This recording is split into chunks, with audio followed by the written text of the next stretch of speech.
নমস্কার সুপ্রিয় দর্শকবৃন্দ, আজকের এই প্রোগ্রামে যে উপায়টি আপনাদেরকে বলবো সেই উপায়টি প্রতি বছর আমিও কিন্তু 20 তারিখ নিজেও করে থাকি।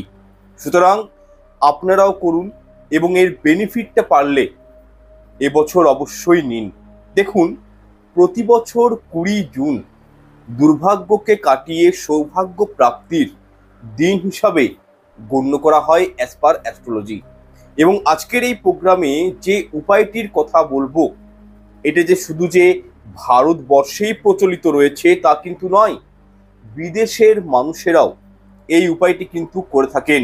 এবং যাদের জীবনে শুধু দুঃখ কষ্ট রয়েছে তারাই যে উপায়টি করবেন তা কিন্তু নয়, যারা ভালো রয়েছেন তারাও কিন্তু এই উপায়টি করতে পারেন। তার কারণ আজকের দিনে 80% মানুষ, জেনে রাখুন, অসুখী।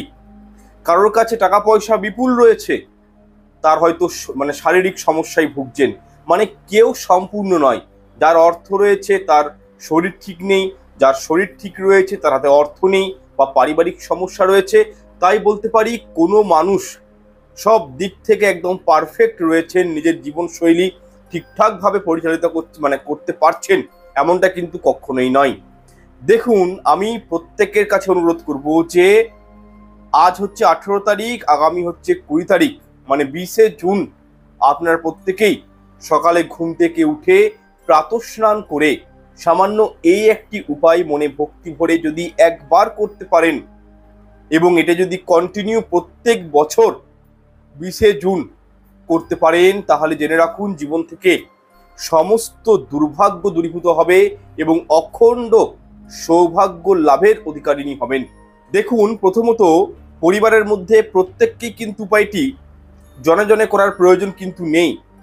যে কোনো একজন যদি উপায়টি করতে পারেন তাহলেও পরিবারের সকল সদস্যবৃন্দ এই উপায়টির ফল কিন্তু অবশ্যই পাবেন। দেখুন, এটি জ্যোতিষশাস্ত্রের একটি উপায় এবং খুবই কার্যকারী উপায়, এবং যারা এই উপায়টি করেন তারা ডেফিনেটলি দারুণ রেজাল্ট জীবনে কিন্তু পেয়ে থাকেন সব দিক থেকে। পারিবারিক সমস্যা বলুন, অর্থনৈতিক সমস্যা, ঋণ নামক সমস্যা, আপদ বিপদ, রোগ জ্বালা ব্যাধি, যাবতীয় মানব জীবনে যে সমস্যাগুলো রয়েছে সেগুলোকে আপনারা কিন্তু নিজেরাই খণ্ডন করতে পারবেন সামান্য 20 জুন এই তারিখটিতে এই বিশেষ উপায়টির মাধ্যমে। দেখুন, সারা বছরের মধ্যে 20 জুন এমন একটা তারিখ যেদিন আপনারা কিন্তু নিজেরা পারেন নিজের দুর্ভাগ্যকে কাটিয়ে সৌভাগ্য জীবনে ফিরিয়ে আনতে। আর এই সৌভাগ্যকে ফিরিয়ে আনার জন্য আপনাদের প্রয়োজন দুটো জিনিসের, সামান্য এই দুটো জিনিস। একটা হচ্ছে ফুলযুক্ত 21টি নিখুঁত লবঙ্গ, এবং আরেকটি বস্তু হলো সুন্দর দেখে কাগজি লেবু। এবং এই দুটি জিনিস আপনারা কিন্তু ইজিলি যে কোনো ফলের দোকানে ও গোলদারি দোকানে কিন্তু পেয়ে যাবেন খুবই সুলভ মূল্যে। যাই হোক, এই উপায়টি করার আগে কয়েকটি ছোট্ট বিষয় আপনাদের সঙ্গে শেয়ার করি। দেখুন, যারা এই উপায়টি করবেন তারা কিন্তু অবশ্যই মনে বিশ্বাস রেখে করবেন। প্রভু নারায়ণের কাছে বা কৃষ্ণকে, রাধা গোবিন্দকে যখন আপনারা এই ফুলযুক্ত লবঙ্গ, কাগজি লেবু বিশেষ নিয়মে অর্পণ করবেন, তখন ভগবানের দিকে তাকিয়ে অবশ্যই বলবো নিজের মনের সমস্ত কষ্টটা খুলে বলবেন। দেখবেন এর ফলে আপনাদের মধ্যে একটা আলাদা এনার্জি ক্রিয়েট হবে এবং সারাটা বছর খুব সুন্দরভাবে জীবনটা আপনারা কিন্তু পরিচালিত করতে পারবেন নিজের মতন করে। যাই হোক, উপায়টি কিভাবে করবেন এরপর তা জেনে নিন। দেখুন, 20 জুন সকাল সকাল ঘুম থেকে উঠবেন, স্নান পর্ব করে শুদ্ধ বস্ত্র পরিধান করে যে কোনো রাধা গোবিন্দর মন্দিরে, নারায়ণ মন্দিরে, বা যদি ঘরে আপনাদের কৃষ্ণ গোপাল ঠাকুরের কোনো মূর্তি বা ছবি থাকে, রাধা গোবিন্দের কোনো মূর্তি বা ছবি থাকে, বা নারায়ণের কোনো ছবি থাকে, তো সেখানে আপনারা একটি সুন্দর নিখুঁত দেখে কাগজি লেবু নেবেন। এবং লেবুর মধ্যে আপনাদেরকে আমি দেখাচ্ছি, দেখুন আমার বাড়িতেই ছিল এই লেবুটি। এরকম টাইপের একটি সুন্দর নিখুঁত দেখে লেবু নিয়ে নেবেন, কাগজি লেবু, এবং তার মধ্যে কোনো কিছু দিয়ে, কোনো কাঠি দিয়ে বা কোনো হয়তো ভালো একটি সেফটি পিন দিয়ে ফুটো করে নেবেন। ফুটো করে তার মধ্যে ফুলযুক্ত, আপনারা দেখতে পাবেন এই দেখুন ফুলযুক্ত লবঙ্গ, যেন লবঙ্গটি সুন্দর হয়, অক্ষত হয় এবং উপরে যেন ফুল থাকে। তাহলে এই ফুলযুক্ত লবঙ্গ আপনারা লেবুটির মধ্যে 21টি, এখানে 2টি লবঙ্গ আছে, সেরকম 21টি লবঙ্গ ভালো করে কিন্তু কাগজি লেবুর মধ্যে গেঁথে দিবেন এবং লবঙ্গের ফুলগুলি যেন উপর দিকে থাকে, বিষয়টি একটু মাথায় রাখবেন। এবং এই লবঙ্গটি মানে কাগজির মধ্যে গেঁথে দেওয়ার পর আপনারা কি করবেন, আপনারা ঠাকুর ঘরে এই উপায়টি করতে পারেন, কোনো মন্দিরে গিয়েও করতে পারেন।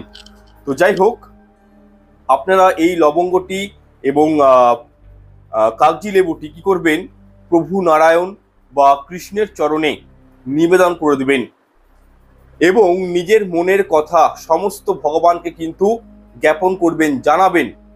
এরপর সারাদিন প্রভু নারায়ণের চরণে বা কৃষ্ণের চরণে ওই লবঙ্গযুক্ত কাগজি লেবুটি রেখে দিবেন, একবারই স্পর্শ করবেন না। পরের দিন অর্থাৎ 21শে জুন শুক্রবার দিন সকালে স্নান পর্ব সেরে শুদ্ধাচার হয়ে ওই লেবুটি নারায়ণের চরণ থেকে সংগ্রহ করবেন এবং যে কোনো আপনাদের সামনাসামনি প্রবাহিত জলে, পুষ্করিণীতে, পুকুরে, নদীতে বা গঙ্গাতে লেবুটি কিন্তু বিসর্জন দিয়ে দিবেন। ব্যাস এইটুকুনটি কাজ আপনাদেরকে করতে হবে। জেনে রাখুন, ওই লেবুর সাথে আপনাদের দুর্ভাগ্য বিসর্জন হয়ে যাবে। দেখুন, স্বয়ং নারায়ণ বলেছেন, যিনি হলেন সৃষ্টি মানে পালন কর্তা, ব্রহ্মদেব হলেন সৃষ্টিকর্তা, প্রভু নারায়ণ হচ্ছেন পালন কর্তা, মানে এই সৃষ্টির পালন কর্তা, সৃষ্টিকে রক্ষা করেন, এবং মহেশ হলেন, দেবাদিদেব মহাদেব হলেন ধ্বংসকর্তা। তো প্রভু নারায়ণ স্বয়ং বলেছেন যে এই 20 জুন যারা আমাকে মনে রাখেন আর যারা এই উপায়টি করেন, তাদের জীবন থেকে সমস্ত দুঃখ, কষ্ট, দারিদ্রতা, দুর্ভাগ্য আমি স্বয়ং হরণ করে নিই। সুতরাং যারা এই উপায়টি করবেন না, তারা সত্যি খুবই অভাগা। যদি ভাগ্যকে ফেরাতে চান, ভাগ্যকে নিজের মুঠিতে ধরে রাখতে চান, তাহলে অবশ্যই আমি প্রত্যেকের কাছে বিনম্র অনুরোধ করব যে এই উপায়টি বাড়ির একজন সদস্য হলেও অবশ্যই করুন। এবং যারা প্রতি বছর এই উপায়টি করবেন, তারা জেনে রাখুন, তারা সারা জীবন সুখে থাকবেন, তাদের জীবনের দুর্ভাগ্য আসবে না। তবে হ্যাঁ, ওভারঅল প্রত্যেকটা বিষয় মনে ভক্তি, শ্রদ্ধা, নিষ্ঠা এবং আস্থার সঙ্গে করার চেষ্টা করবেন, কারণ যে কোনো টোটকা বা উপায় মনে বিশ্বাস না থাকলে করতে যাবেন না, কোনো ফলাফল কিন্তু পাবেন না। যাই হোক, আজকের এই অনুষ্ঠানটি আমি এখানে শেষ করলাম।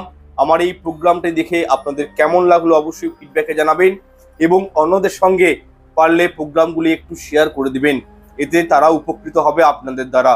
যাই হোক, প্রয়োজন বোধ চ্যানেলটি সাবস্ক্রাইব করে 5 টাকা বেল আইকনটি অন করে রাখতে পারেন এবং অনুষ্ঠানটিতে একটি লাইক করে দিবেন। ঈশ্বর আপনাদের মঙ্গল করুক। নমস্কার, ধন্যবাদ।